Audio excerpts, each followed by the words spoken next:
Hello everyone, this is doctor Abdal. सो आज का हमारा टॉपिक है कि आर स्क्वायर एक वेक्टर स्पेस कैसे बनता है, ये हमें शो करना है। तो हम जो है लीनियर अलजेब्रा की प्लेलिस्ट बना रहे हैं, जिसमें हम field, vector space, matrices, inner product space, diagonalizability, ये सब डिस्कस कर रहे हैं इसमें।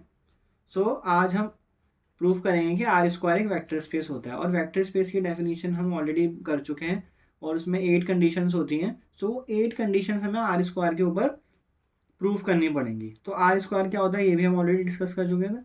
तो एक बार आर स्क्वायर लिख लेते हैं क्या होता है। इसमें सारे टू टपल्स आते हैं such that A comma B belongs to set of real numbers. अब यहाँ पे स्टूडेंट कंफ्यूज हो जाते हैं कि हमने अगर ए कॉमा बी लिखा है तो हमेशा हम ए कॉमा बी ही लिखेंगे उसको। तो ऐसा कुछ नहीं है, आप इसको ऐसे भी लिख सकते हो। फॉर एग्जाम्पल आपने लिख लिया इसको Rahul comma Kumar such that Rahul and Kumar, ये दोनों कहाँ से आ रहे हैं? रियल नंबर से आ रहे हैं। मीन्स राहुल क्या है वो भी एक रियल नंबर है, और कुमार क्या है वो भी एक रियल नंबर है। तो इसमें आप कंफ्यूज मत होइएगा, आपने ए बी ही क्यों लिया ये मत सोचिएगा, आप X Y alpha beta gamma कुछ भी लिख सकते हो। ठीक है। सो अब हम इसकी स्टेप बाय स्टेप 8 कंडीशंस को प्रूव करेंगे। सो पहली कंडीशन क्या होती थी वेक्टर स्पेस की? वो होती थी कम्यूटेटिविटी। सो सबसे पहले हम इसमें कुछ एलिमेंट ले लेते हैं। Let X Y Z belong to R square such that X is equal to A comma B, y is equal to C comma D, and z is equal to E comma F. और ये A B C D E F कहाँ से आ रहे हैं? ये सब real number से आ रहे हैं। तो इसको मैं लिख देता हूँ ताकि क्लियर हो जाए। तो हम कुछ भी सिंबल यूज़ कर सकते हैं, कोई प्रॉब्लम नहीं है। ठीक है, ये सब रियल नंबर्स है। अगर मैंने इसमें बिलोंग टू आर लिख दिया, इसका मतलब वो सब सेट ऑफ रियल नंबर से आ रहे हैं। तो पहली प्रॉपर्टी क्या होती थी कि कम्यूटेटिविटी, कि x प्लस वाई जो है वो y प्लस एक्स के इक्वल होगा। बट ये भी प्रूफ करने से पहले हमें, अगर हम आर स्क्वायर कर रहे हैं तो उसके लिए हमें बाइनरी ऑपरेशन चाहिए, एडिशन और स्केलर मल्टीप्लिकेशन। तो हम डिफाइन करते हैं, डिफाइन एडिशन एंड, तो पहले हम डिफाइन एडिशन ही कर देते हैं। कैसे कर रहे हैं हम define? That A comma B plus C comma D. ये कैसे एडिशन कैसे होगा इसका?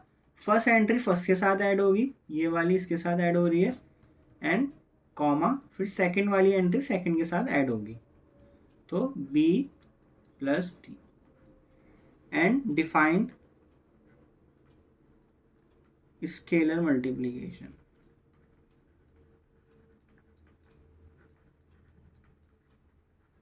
और ऐसा सारे एलिमेंट्स के लिए होल्ड करेगा। मीन आर स्क्वायर में जितने भी एलिमेंट्स हैं हमें उन्हें ऐसे ही ऐड करेंगे जैसे हमने यहाँ ऐड करा है। अब आप ये मत सोचना कि ए बी और सी डी को ही ऐड कर सकते हैं, इसके अलावा ई एफ को किसी के साथ ऐड नहीं कर सकते। मीन्स हम ये दिखाना चाह रहे हैं कि यहाँ पे अगर किसी दो एलिमेंट को ऐड करना है तो कैसे ऐड होगा। और अगर स्केलर मल्टीप्लीकेशन करनी है, for example alpha into A comma B. अब ये अल्फा क्या है? ये अल्फा एक नंबर है, एक रियल नंबर है। हमने लास्ट वीडियो में ये सब डिस्कस कर लिया था कि अल्फा फील्ड से आता है, स्केलर फील्ड से आता है, और वेक्टर हमेशा वेक्टर स्पेस से आता है। तो ये कैसे डिफाइन कर रहे हैं? अल्फा इंटू ए कॉमा अल्फा इंटू बी। तो हमने स्केलर मल्टीप्लीकेशन ऐसे डिफाइन करी है। ये alpha belongs to real number, और ये ए बी सी डी ये सब भी रियल नंबर्स हैं। तो ये हमने दोनों चीज़ें डिफाइन करी हैं। अब जो हमारा फाइनल एलिमेंट बन रहा है, ये वाला एलिमेंट अगर आप देखो तो क्या ये आर स्क्वायर से आएगा? क्या ये आर स्क्वायर में बिलोंग करेगा ये एलिमेंट? अब आपको ये देखना है कि क्या, तभी ये वेल डिफाइन होगा। तो आप देखो ए प्लस सी क्या है? ए प्लस सी, ए भी रियल नंबर है, सी भी रियल नंबर है, तो ये भी एक रियल नंबर ही तो बना a plus c. And b plus d देखो, बी प्लस डी भी तो एक रियल नंबर ही होगा। और आर स्क्वायर की डेफिनेशन कैसे दी गई है? आर स्क्वायर की डेफिनेशन इस तरह से दी गई है कि इसमें वो सारे टू टपल्स आएंगे जिसमें ए जो है वो एक रियल नंबर होगा और बी भी एक रियल नंबर होगा। सो इसका मतलब है ये एलिमेंट जो है, जो फाइनल एलिमेंट बन रहा है A plus C comma B plus D, ये आर स्क्वायर में ही बिलोंग करेगा। तो इसका मतलब ये वेल डिफाइन है। Similarly alpha into A B, तो ये क्या बन रहा है? Alpha A comma alpha B बन रहा है ये। और ये वापस से कहाँ बिलोंग करेगा? ये आर स्क्वायर में ही तो बिलोंग करेगा। और क्यों करेगा? क्योंकि अल्फा इंटू ए एक रियल नंबर है और अल्फा इंटू बी भी एक रियल नंबर है। क्योंकि अल्फा भी रियल नंबर है और ए भी रियल नंबर है, तो उन दोनों को मल्टीप्लाई करोगे तो वो भी एक रियल नंबर बनेगा। और अल्फा एक रियल नंबर है, बी एक रियल नंबर है, इन दोनों को मल्टीप्लाई करोगे तो वो भी एक रियल नंबर बनेगा। और ये फाइनली किसकी डेफिनेशन सेटिस्फाई कर रहा है? ये आर स्क्वायर की ही डेफिनेशन सेटिस्फाई कर रहा है जो हमने यहाँ दी है। ठीक है, तो हमारी जो एडिशन है और स्केलर मल्टीप्लिकेशन है वो वेल डिफाइन है। अब हम बाकी की 8 कंडीशंस को प्रूव कर सकते हैं क्योंकि हमारे पास दोनों ऑपरेशंस आ गए हैं, एडिशन एंड स्केलर मल्टीप्लिकेशन। तो अगर क्वेश्चन में कुछ भी प्रूव करने के लिए आएगा कि prove that this set is a vector space, तो आपको सबसे पहले अपनी ऑपरेशंस डिफाइन करने पड़ेंगे कि हमारे पास एडिशन ये है और स्केलर मल्टीप्लिकेशन ये है, और उसकी हेल्प से ही आप आगे की 8 कंडीशंस को प्रूव करोगे। और हो सकता है किसी किसी क्वेश्चन में ऑलरेडी ये दोनों चीज़ें गिवन हो, आपको एडिशन और स्केलर मल्टीप्लिकेशन ऑलरेडी गिवन हो, तो आपको सीधा फिर 8 प्रॉपर्टीज प्रूव करनी होंगी। तो स्टार्ट करते हैं। फर्स्ट प्रॉपर्टी क्या है? कम्यूटेटिविटी। तो कम्यूटेटिविटी क्या होती थी कि दो वेक्टर को आप या तो ऐसे ऐड कर लो या फिर इस तरह से ऐड कर लो, वो आपको सेम रिजल्ट ही देगा। तो स्टार्ट करते हैं। तो लेफ्ट हैंड साइड से स्टार्ट करते हैं। x प्लस वाई, अब x की वैल्यू हमने क्या ली है? a कॉमा बी, जो हमने ऊपर डिफाइन करा था। आप अगर देखोगे यहाँ मैंने ऑलरेडी ये सब डिफाइन कर रखा है, x y z ये मैंने ले रखा है। तो मैं यहीं से इसको नीचे लिख रहा हूँ, ठीक है, ताकि बार बार कन्फ्यूजन ना हो कि x क्या है, y क्या है, z क्या है। फिर y लिखना है आपको, c कॉमा डी। अब ये कैसे डिफाइन होगा? अब आपको देखना है एडिशन। एडिशन देखो आप कैसे डिफाइन किया गया है, जो हमने अभी ये बाइनरी ऑपरेशन डिफाइन करे हैं। ए प्लस बी को कैसे, A B plus C D, मतलब दो वेक्टर को कैसे ऐड करेंगे? फर्स्ट वाला फर्स्ट से ऐड होगा और सेकंड वाला सेकंड से ऐड होगा। तो ए जो है वो सी से ऐड हो गया, तो क्या बनेगा? ए प्लस सी। और फिर कॉमा के बाद क्या है? बी, और कॉमा के बाद है डी, तो बी प्लस डी लिख सकते हैं ऐसे।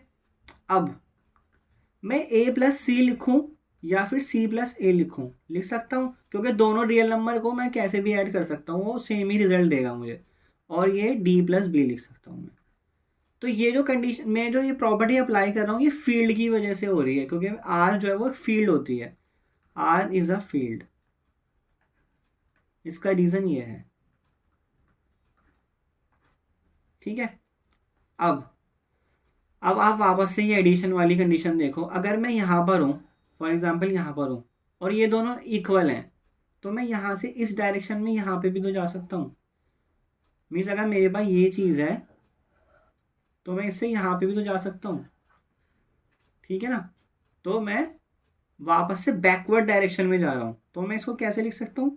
वापस से ब्रेक करके सी कॉमा डी प्लस ए कॉमा बी। अब सी कॉमा डी क्या है? वो वाई है, और ए कॉमा बी क्या है? वो एक्स है। तो ये किसके इक्वल है? This is right hand side. तो हमारी यहाँ कौन सी कंडीशन प्रूव हो गई? कम्यूटेटिविटी। ठीक है, कम्यूटेटिविटी। अब नेक्स्ट क्या होती थी condition? Associativity.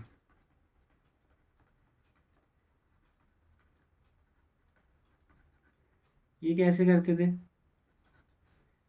X plus Y, इसमें 3 वेक्टर चाहिए होते थे, X plus Y plus Z, और या फिर मैं इसको ऐसे ऐड कर लूँ, तो मुझे दोनों सेम रिजल्ट ही देंगे। तो एक्स वाई जेड में ऊपर ऑलरेडी डिफाइन कर चुका हूँ। तो लेफ्ट हैंड साइड से स्टार्ट करते हैं, means x plus Y plus z से, जो ये ब्रैकेट है पहले एक्स प्लस वाई। तो मैंने एक्स की वैल्यू रख दी ए कॉमा बी, वाई की वैल्यू रख दी सी कॉमा डी, और इसका ब्रैकेट ये क्लोज कर दिया। फिर plus Z, which is nothing but E comma F. अब मैं इसको कैसे लिख सकता हूँ, इस वेक्टर को इस वेक्टर के साथ ऐड करना है, तो ऊपर मैं एडिशन का रूल डिफाइन कर चुका हूँ कि दो वेक्टर को ऐड कैसे करना है। तो कैसे करना है, ए को सी के साथ ऐड करोगे और कॉमा के बाद वाले को बी को डी के साथ ऐड करोगे, और बाहर तो आपका ई कॉमा एफ लिखा हुआ है। ठीक है, यहाँ तक कोई दिक्कत नहीं है। अब फिर से एडिशन का रूल अप्लाई होगा, क्योंकि यहाँ इससे पहले एक वेक्टर ये है पूरा और दूसरा वेक्टर ये है। तो कैसे ऐड करोगे, ये वाला पूरा जो है ये इसके साथ ऐड हो जाएगा ई के साथ, कॉमा से पहले वाला। इस तरह से अगर आपको नहीं समझ आ रहा तो आप क्या कह रहे हो, कॉमा से पहले वाली चीज़ें ऐड हो जाएंगी। तो ए प्लस सी ये पूरा एक साथ है और ये ऐड हो जाएगा ई के साथ, फिर कॉमा, फिर बी प्लस डी जो है वो ऐड हो जाएगा एफ के साथ। ठीक है, मीन्स ये टर्म जो है किसके साथ ऐड हो गई है, एफ के साथ, इसके साथ ऐड हो गई है। अब ए एक रियल नंबर है, सी एक रियल नंबर है, ई एक रियल नंबर है, तो मैं इसको ऐसे ऐड करूं या फिर मैं इसको ऐसे ऐड करूं। अब मैं ऐसा क्यों कर पा रहा हूं, क्योंकि यहां पे अगेन फील्ड की प्रॉपर्टी यूज हो रही है, क्योंकि रियल नंबर में एसोसिएटिविटी होल्ड करती है और रियल नंबर वेक्टर स्पेस भी बनता है, रियल नंबर फील्ड भी बनता है, रियल नंबर वेक्टर स्पेस भी बनता है, और इन दोनों में एसोसिएटिविटी होल्ड करती है। तो आप फील्ड भी लिख सकते हो या फिर आप वेक्टर स्पेस भी लिख सकते हो। तो मैं इसको ऐसे लिख सकता हूँ, और यहाँ पे बी डी एफ भी रियल नंबर है, तो मैं इसको कैसे लिख सकता हूँ, इस तरह से लिख सकता हूँ ना, तो कि रियल नंबर से मैं पहले दो को कोई किसी को भी ऐड कर लूँ, या बाद में ऐड करूँ या पहले ऐड करूँ। अब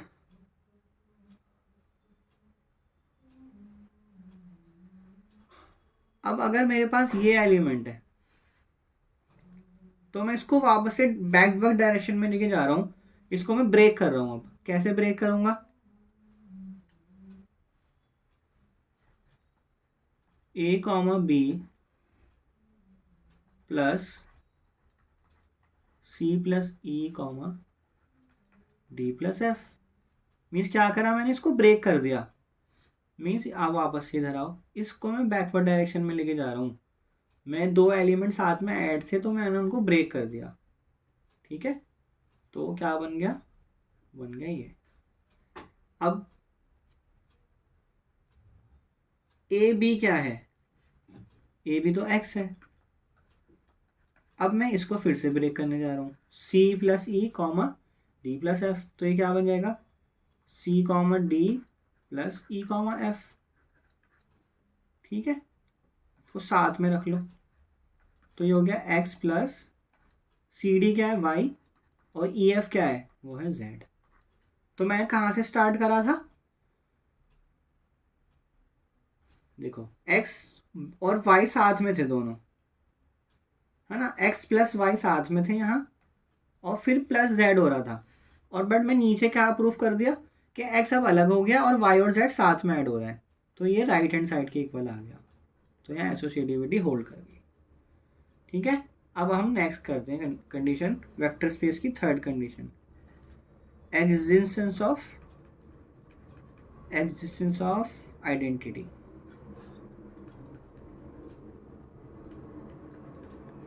means zero element, means zero plus x equal होगा एक्स प्लस जीरो के, ये प्रूफ करना है। तो लेफ्ट हैंड साइड से स्टार्ट करेंगे। तो मैं यहाँ पे जीरो एलिमेंट क्या लेके चल रहा हूँ, क्योंकि मैं आर स्क्वायर में हूँ, तो आर स्क्वायर का जीरो एलिमेंट इस तरह का होगा। तो zero comma zero plus x, x की वैल्यू क्या है, ए कॉमा बी। इसको ऐड करो, ऐड कैसे करते हैं, एडिशन का रूल है कि फर्स्ट वाला फर्स्ट से ऐड होगा और सेकंड वाला सेकंड से ऐड होगा, जो कॉमा से पहले और बाद में। अब जीरो प्लस ए तो ए ही होता है, और जीरो प्लस बी क्या होता है, वो बी ही होता है, और ये किसके इक्वल आ रहा है, एक्स के इक्वल आ रहा है। यही तो कंडीशन होती थी ना आपकी एग्जिस्टेंस ऑफ आइडेंटिटी में, कि एक ऐसा वेक्टर एग्जिस्ट करना चाहिए जो किसी भी वेक्टर के साथ ऐड हो जाए तो वो आपको वापस से वही वेक्टर दे देगा एक्स। तो ये एक्स के इक्वल आ गया। ठीक है,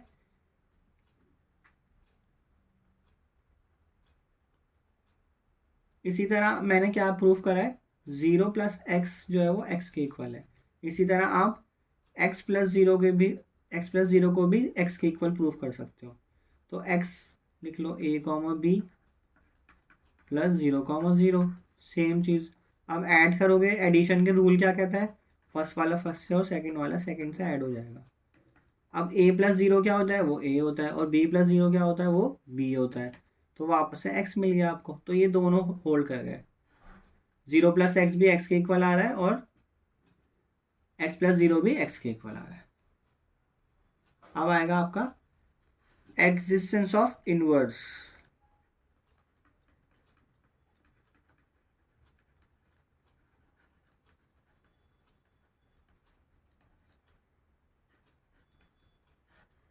तो इसका क्या मतलब होता है, for each x belong to R square there exist y belong to r square such that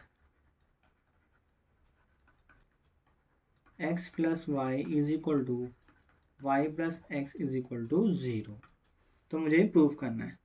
so start करते हैं। सो हम क्या कर रहे हैं, x को यहाँ पे अब a कॉमा बी लेके चल रहे हैं और y को यहाँ पे हम minus a comma minus b लेके चल रहे हैं। तो x प्लस वाई से स्टार्ट करते हैं। मीन्स हमें एक x के कॉरेस्पॉन्डिंग में एक ऐसा एलिमेंट y ढूंढना है जिसको मैं x में ऐड करूँ तो मुझे 0 वेक्टर मिल जाए। तो लिख लेते हैं x को a कॉमा बी और y क्या है, माइनस a कॉमा माइनस का b। अब इनको ऐड करते हैं। ऐड का रूल क्या कहता है कि फर्स्ट वाला फर्स्ट से ऐड होगा। तो a वाला a प्लस होगा किसके साथ, माइनस a के साथ, और b किसके साथ ऐड होगा, माइनस b के साथ। In round bracket close. Bracket का यहाँ बहुत इंपॉर्टेंस है, अगर आप ब्रैकेट इधर उधर कर दोगे तो सारी चीज़ें मिक्स हो जाएंगी आपस में। अब a प्लस माइनस, तो a माइनस ए हो जाएगा ये, और b माइनस बी। मैं एक एक स्टेप लिख के दिखा रहा हूँ, तो मैं डायरेक्टली भी लिख सकता था उसको। तो a माइनस ए क्या हो जाएगा, ये हो जाएगा आपका 0, b माइनस बी अगेन 0, और ये क्या है, ये 0 वेक्टर है। तो यहाँ पे जो 0 लिखा है वो एक्चुअल में वो है 0 ऑफ आर स्क्वायर। तो आप कंफ्यूज मत होना, अगर यहाँ सिंपल सा 0 लिखा है तो आप ये वो वाला 0 नहीं है जो आप हमेशा बचपन से यूज करते आ रहे हो, 0 जो आप रियल नंबर का 0 बोलते हो। तो यहाँ पे 0 का मीनिंग चेंज हो गया क्योंकि आप अब आर स्क्वायर में वर्क कर रहे हो। तो आर स्क्वायर का 0 कैसा होता है, वो 2 टबल्स में होता है। तो x प्लस वाई 0 है। सिमिलरली आप y प्लस एक्स को भी 0 प्रूव कर सकते हो। ठीक है, कोई दिक्कत नहीं है। अब आ जाते हैं बाकी की कंडीशंस पे। तो पहली कंडीशन क्या प्रूफ करी थी हमने, alpha into x plus y ये इक्वल होता है। अगर कंडीशन ऊपर नीचे भी कोई प्रूफ कर दो तो कोई दिक्कत नहीं है। ये एटलीस्ट ये वाली कंडीशंस जो 5, 6, 7, 8 होती हैं तो इनमें कोई प्रॉब्लम नहीं है। तो हमें प्रूफ करना है अल्फा एक्स अल्फा वाई के इक्वल होगा। मीन्स हम इसको ब्रेक कर सकते हैं। ठीक है ना, ये हमें प्रूफ करना है। तो अगेन लेफ्ट हैंड साइड से स्टार्ट करते हैं। अल्फा क्या है, यहाँ पे एक रियल नंबर है, और एक्स और वाई कहाँ से आ रहे हैं, वो दोनों आर स्क्वायर से आ रहे हैं। तो अल्फा इंटू एक्स, एक्स की वैल्यू क्या है ए कॉमा बी, और वाई की वैल्यू क्या है सी कॉमा टी, यही है। अब इसको पहले ऐड कर लेते हैं अंदर, ये इस वेक्टर को इस वेक्टर के साथ ऐड करना है आपने। ठीक है, तो कैसे होगा वो, a plus C comma B plus d. First वाला फर्स्ट के साथ ऐड हो गया और सेकंड वाला सेकंड के साथ ऐड हो गया। अब अल्फा अंडर मल्टीप्लाई हो जाएगा, तो अल्फा जो है वो ए प्लस सी के साथ हो गया, और अल्फा यहाँ पे बी प्लस डी के साथ हो गया मल्टीप्लाई। अब यहाँ पे कौन सा रूल लगेगा, तो यहाँ पे अगेन अगर हम चाहें तो फील्ड की प्रॉपर्टी अप्लाई कर सकते हैं, क्योंकि आर एक फील्ड होती है तो उसमें डिस्ट्रीब्यूटिविटी होल्ड करती है। तो आप फील्ड की वीडियो जाके देखना, उसमें आर की बहुत सारी कंडीशंस होती हैं, तो उसकी जो लास्ट कंडीशन होती है वो होती है डिस्ट्रीब्यूटिविटी। तो डिस्ट्रीब्यूटिविटी यही होती है कि हम इसको ब्रेक कर सकते हैं। अब ब्रेक क्यों कर सकते हैं, क्योंकि अल्फा भी एक रियल नंबर है, ए भी एक रियल नंबर है, सी भी एक रियल नंबर है। सिमिलरली अल्फ़ा बी डी ये सब रियल नंबर्स हैं, तो इसलिए हम यहाँ पे आर की प्रॉपर्टी यूज़ कर रहे हैं क्योंकि आर फील्ड होता है। इसका मतलब हम इसको ब्रेक कर सकते हैं। मैं इसको कैसे लिख सकते हैं, alpha a plus alpha c, और इसको कैसे लिख सकते हैं, alpha b plus alpha d. ठीक है यहाँ तक। अब हम क्या करेंगे, अब हम फिर से यहाँ ब्रेकिंग करेंगे क्योंकि हमें वेक्टर स्पेस का एडिशन पता था। तो हम कैसे ब्रेक करते हैं इसको, alpha a comma alpha b फिर plus alpha c comma alpha d, कर दिया ब्रेक। क्योंकि हमारे पास ऊपर ऑपरेशन डिफाइन है एडिशन, क्योंकि आप इस स्टेप से इस स्टेप पे आ जाओ या इस स्टेप से इस स्टेप पे चले जाओ, ये बोथ वेज है क्योंकि हमने ऊपर एडिशन डिफाइन कर दिया है, उसको इसी को हम बार बार यूज़ कर रहे हैं। अब यहाँ से आप क्या कर सकते हो, अल्फ़ा को बाहर कॉमन ले सकते हो। अब ये कैसे लिया, क्योंकि हमारे पास स्केलर मल्टीप्लिकेशन डिफाइन है। आप इस स्टेप से इस स्टेप पे जा सकते हो या इस स्टेप से इस स्टेप पे आ सकते हो, क्योंकि हमारे पास ऊपर दोनों ऑपरेशन डिफाइन है, वो हमारे हाथ में है, वो हमें गिवन है, तो हम उसको बार बार यूज़ किसी भी तरह कर सकते हैं। बस रूल फॉलो कर रहे हैं हम, बस सिंपल। तो मैंने इसको भी बाहर कर दिया, तो इसको ए बी को लिख दिया इस तरह से, अल्फ़ा इंटू सी डी क्या है वाई। तो मैं लेफ्ट हैंड साइड से स्टार्ट करा और कहाँ पहुँच गया, राइट हैंड साइड पे। तो alpha into x plus y किसके इक्वल हो गया, alpha x plus alpha y के। तो यही तो प्रूफ करना था हमें। तो वेक्टर स्पेस की 5th प्रॉपर्टी प्रूव हो गई है। अब 6th प्रॉपर्टी पे आ जाते हैं। तो 6th प्रॉपर्टी क्या है, अल्फ़ा प्लस बीटा एक्स, ये किसके इक्वल है, alpha x plus beta x के इक्वल है। तो यहाँ अल्फ़ा और बीटा क्या है, ये दोनों अगेन रियल नंबर्स हैं। वो कहाँ से आ रहे हैं, फील्ड से आ रहे हैं। और एक्स क्या है, वो आर स्क्वायर से एक वेक्टर आ रहा है। तो अल्फ़ा प्लस बीटा स्टार्ट करते हैं करना हम। अल्फ़ा प्लस बीटा ये स्केलर्स हैं और एक्स क्या है आपका, ए कॉमा बी। तो ये कैसे कर सकते हैं, अब अल्फ़ा प्लस बीटा को एक साथ रखना है, दोनों नंबर हैं, दोनों रियल नंबर्स हैं। तो अल्फ़ा प्लस बीटा एक नया रियल नंबर बनेगा, तो उसको मैं ए से मल्टीप्लाई कर रहा हूँ। कैसे मल्टीप्लाई कर रहा हूँ, अल्फ़ा प्लस बीटा इंटू ए comma alpha plus beta into b. अब यहाँ पे आ जाती है बात कि इसको मैं ब्रेक कैसे करूँगा। तो अगेन यहाँ आर में डिस्ट्रीब्यूटिविटी होल्ड करती है, क्योंकि R is a, so since R is a field, मैं रीज़न लिख रहा हूँ। ये जो नेक्स्ट स्टेप आता है, जब भी हम मैथ्स सॉल्व करते हैं, मैथ्स की इक्वेशन सॉल्व करते हैं, यहाँ पे मैं कुछ लिखने जाऊँगा तो ये उसका रीज़न उसके सामने लिखूंगा मैं। इसका मतलब है ये स्टेप इस रीज़न की वजह से आ रहा है, क्योंकि आर फील्ड है तो उसमें डिस्ट्रीब्यूटिविटी होल्ड करती है। मीन्स कैसे होल्ड करती है मैं बता देता हूँ आपको, कि मेरे पास मान लो 3 नंबर हैं, जे प्लस के इंटू एल। तो ये डिस्ट्रीब्यूटिविटी तो हुई, जे इंटू एल प्लस के इंटू एल। आप इसको इस तरह से लिख लो या फिर इस तरह से लिख लो, क्योंकि ये कम्यूटेटिव भी होता है, तो ये सेम ही देगा आपको, एल जे प्लस एल के।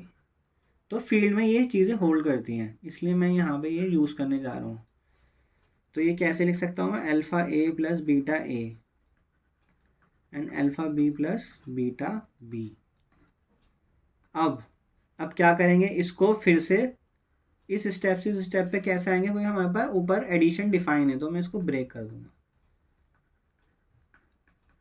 Beta a comma beta b, कर दिया ब्रेक। अब यहाँ पे मेरे पास फिर से ऊपर स्केलर मल्टीप्लिकेशन डिफाइन थी, अगर आप भूल गए हो तो यहाँ देख सकते हो आप दोबारा से। मैं इस स्टेप से इस स्टेप पे जा रहा हूँ। अगर मैं 2 वेक्टर को ऐड करके यहाँ आ रहा हूँ ना, तो मैं 2 वेक्टर को ब्रेक करके यहाँ भी आ सकता हूँ, क्योंकि मेरे पास ये दोनों गिवन है। ठीक है। और सेम अगर मैं एक स्केलर को एक वेक्टर से मल्टीप्लाई करके यहाँ आ सकता हूँ, तो मैं इस वाले वेक्टर को ब्रेक करके यहाँ भी वापस आ सकता हूँ।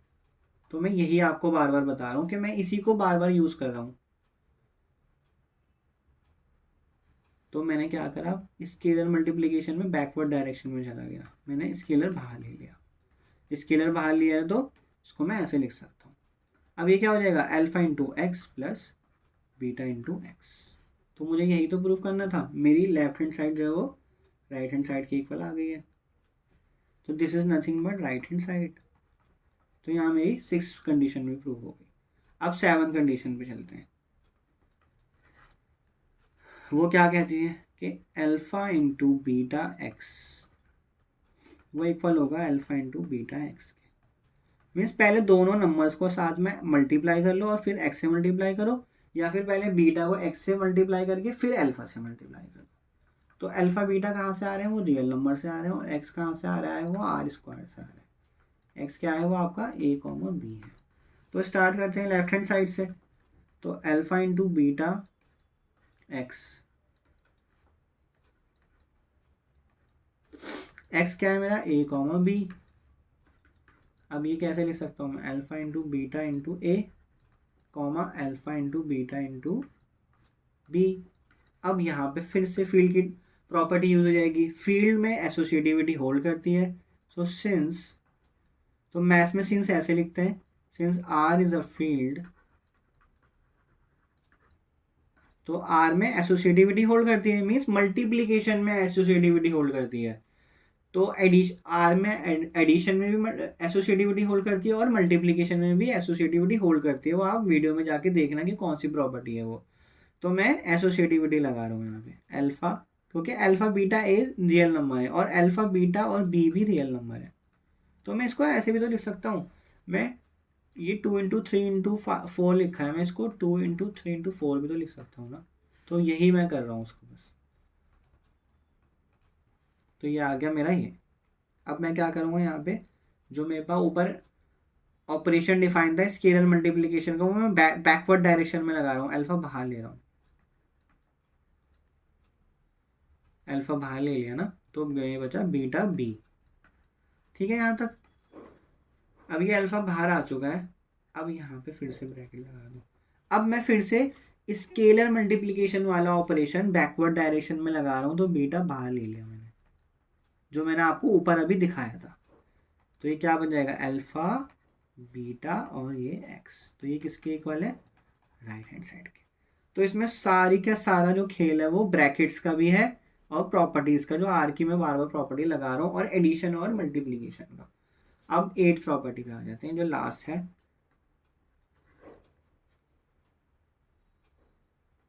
Unity. Mean 1 × x = x × 1 = x, हमें ये प्रूव करना है। तो 1 कहाँ से, 1 वो यूनिटी एलिमेंट है, वो फील्ड से आता है, वो आर से आ रहा है, और x वो आर स्क्वायर से आ रहा है। मीन्स आप आर स्क्वायर का कोई सा भी वेक्टर उठा लो x, तो आपके पास फील्ड में एक ऐसा एलिमेंट होना ही चाहिए जिसको मैं मल्टीप्लाई करूं, स्केलर मल्टीप्लीकेशन करूं, तो वो मुझे x वापस से दे दे। तो 1 × a, b करूंगा, अगर मैं इसको स्टेप बाय स्टेप दिखाता हूँ कैसे होगा, तो ये स्केलर मल्टीप्लीकेशन की प्रॉपर्टी से 1 × a हो जाएगा और ये 1 × b हो जाएगा। तो ये क्या हो जाएगा वापस से, क्योंकि 1 एक रियल नंबर है, ए भी एक रियल नंबर है, और अगर एक रियल नंबर किसी 1 से मल्टीप्लाई हो रहा है, 1 से मल्टीप्लाई हो रहा है, तो वो सेम ही तो रियल नंबर रहेगा। और 1 अगर बी से मल्टीप्लाई हो रहा है किसी रियल नंबर से, तो वो बी ही तो रहेगा। तो ये हो जाएगा a, b। Same simple x आ गया ये। तो मैंने कहाँ से स्टार्ट करा, 1 × x से स्टार्ट करा था। अब आप x × 1 से करके देख लो, a, b × 1,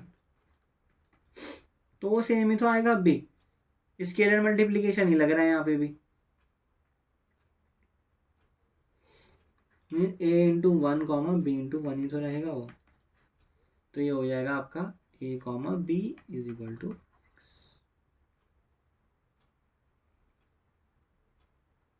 So hence all the 8 conditions are verified on R square. Hence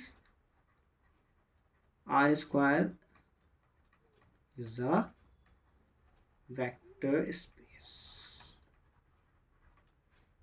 So आज के लिए इतना ही। तो आप आगे और प्रूफ करके देखना कि R3 जो है वो वेक्टर स्पेस बनेगा कि नहीं बनेगा। सारी की सारी चीज़ें वही रहेंगी स्टेप्स, बस आपने 2 टपल्स की जगह 3 टपल आ जाएगा। R3 कैसे होता है, ए बी सी, यहाँ पे 3 टपल आ गया। वहाँ ए बी और सी कहाँ से आ रहे हैं तीनों, वो सेट ऑफ रियल नंबर से इज अ वेक्टर स्पेस। तो ये आप प्रूफ करने की कोशिश करना। सो प्रैक्टिस करते रहिए, डिस्कशन करते रहिए और आगे बढ़ते रहिए। तो थैंक यू सो मच। फिर मिलेंगे नेक्स्ट वीडियो में।